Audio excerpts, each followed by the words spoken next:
Hi, today we're talking about the gorgeous silent movie star Rudolph Valentino, but he died at the age of 31. And wasn't he beautiful? So let's plunge right in. Adolfo Alfonso Raffaello Pier Filibert Guglielmo di Valentino d'Antangolio was born on the 6th of May 1895, otherwise known as Rudolph Valentino. I hope I pronounced his names correctly.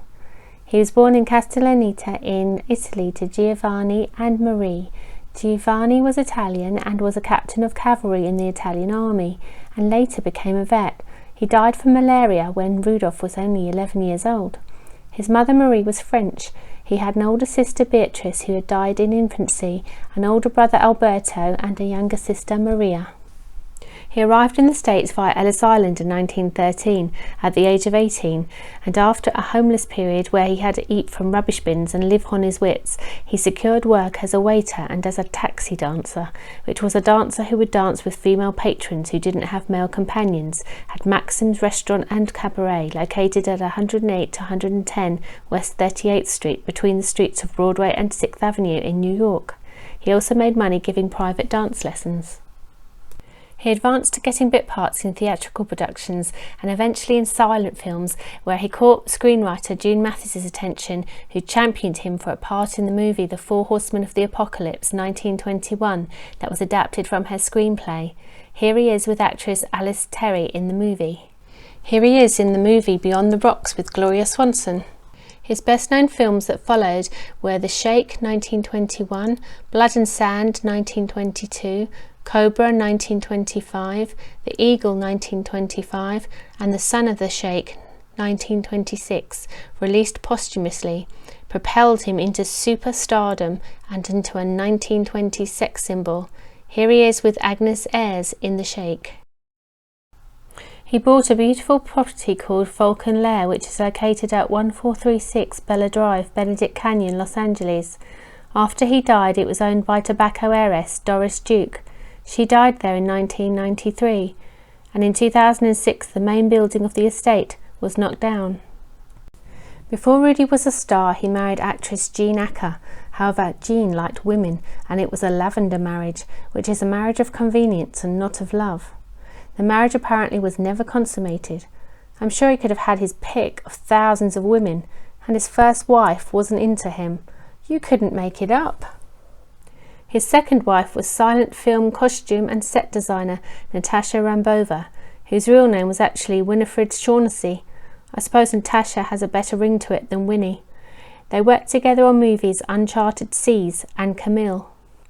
They got married on the 13th of May 1922 in Mexico, but Rudy was arrested for bigamy, as he had not been divorced for a full year, which was the requirement of California law at that time. On the 14th of March 1923, they were legally married in Indiana. It didn't work out, however, and they divorced in 1925. On the 15th of August 1926, Rudy fell ill in his suite at the Hotel Ambassador that was located at the time at 345 Park Avenue, on the corner of Park Avenue and East 51st Street in New York City. It was later turned into an office building. He was taken to the New York Polyclinic Hospital, and it was discovered he was suffering from appendicitis and gastric ulcers. He underwent an emergency operation, but later developed peritonitis. Peritonitis is the inflammation of the tissue that lines the inner wall of the abdomen that can be caused by bacteria or fungi. He then developed pleuritis in the left lung. Pleuritis is when the thin lining between the lungs and ribs are inflamed. The doctors knew Rudolph was going to die, but they didn't tell him, and when he was awake, poor Rudy talked about his future plans. He fell into a coma and died shortly afterwards. His death caused immense grief. His body was laid out in the Frankie Campbell Funeral Chapel on Broadway and 66th Street, and about 100,000 fans filed past his casket, catching a glimpse of their idol. As there were so many people involved, a riot broke out and the chapel's window was smashed, and lots of mounted policemen were dispatched to regain some sort of order. Here is his first wife, Jean Acker, at his casket. Actress Paula Negri, Rudolph's last love, fainted at the scene. Several fans committed suicide over his death. A mysterious lady dressed in black clothes and a black veil visited Rudy's crypt. The woman in black visited it every year on the anniversary of his death. Her identity was unknown, and the press took her pictures frequently. Ditra Flame claimed she was the mysterious lady and had started her ritual because Valentino had visited her in hospital when she was 14 and extremely ill. He had brought her a red rose, and the mysterious lady would leave a red rose at Rudolph's crypt. She claimed she kept the visits up for 3 decades until she stopped because impersonators started to turn up. In the medicine world, the condition of pain in the right lower quadrant of the abdomen caused by an ulcer was named Valentino's syndrome after him. Rudolph was placed in a wall crypt in the Cathedral Mausoleum in the Hollywood Forever Cemetery, Santa Monica Boulevard, Hollywood, Los Angeles, California. His crypt number is 1205. This is a photo of me visiting his crypt in 2007. He was placed in the crypt which belonged to June Mathis as a temporary solution.